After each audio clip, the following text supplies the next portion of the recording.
நண்பர்கள் அனைவருக்கும் வணக்கம். எப்படி இருக்கீங்க? நலமா? நான் நல்லா இருக்கேன். ஒரு விஷயத்தை பற்றி நம்ம சிந்தனை செய்து கொண்டே இருந்தால் நம்ம அதுவாகவே ஆயிடுவோம்.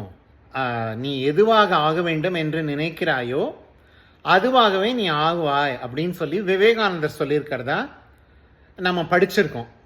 அதுக்கும் ரொம்ப காலம் முன்னாடி 12ஆம் நூற்றாண்டில் வாழ்ந்த ஆழ்வார்கள், குறிப்பாக ஆண்டாள், தான் வடபத்திரசாயி என்று சொல்லக்கூடிய ஸ்ரீவல்லிபுத்தூர் நகரத்தில் கொடி கொண்டிருக்கும் அந்த கடவுளையே எனது கணவனாக நான் ஏற்பேன் அப்படின்னு சொல்லி, இன்ஃபேக்ட் வாரணம் 1000 சூழ வடஞ்செய்து நாரணன் நம்பி நடக்கின்றான்னு தான் 1000 யானைகள் சூழ அந்த இறைவனையே தனக்கு கணவனாக அடைந்தாள் அப்படின்னு நம்ம படிக்கிறோம். அதை எது நினைக்கிறோமோ, எது நம்ம செய்கிறோமோ டெய்லி, அதுவாகவே நம்ம ஆயிடுறோம் அப்படிங்கிறதுக்கு இது ஒரு நல்ல எடுத்துக்காட்டு.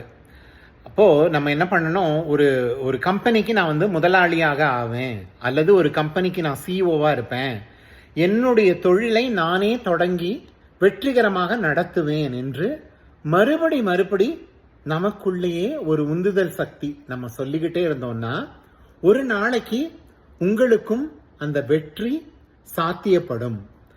அந்த நிகழ்வு நடந்தே தீரும்.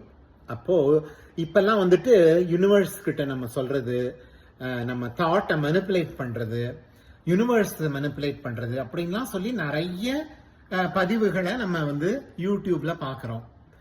அதுக்கெல்லாம் முன்னோடியா வெகு காலத்திற்கு முன்னாடியே ஆண்டாள் போன்ற பெரியவர்கள், ஆழ்வார்கள், நாயன்மார்கள் இறைவனையே நம்மளால அடைய முடியும், இறை சக்தியாகவே நான் மாற முடியும் அப்படின்லாம் சொல்லி பழைய சங்க இலக்கியங்கள்ல சொல்லியிருக்காங்க.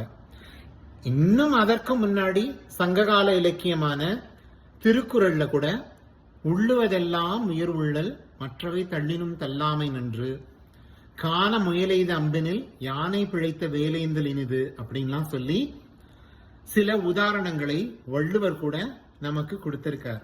அப்போ நம் சிந்தனை செய்வது எல்லாமே உயர்ந்ததா இருக்கணும்.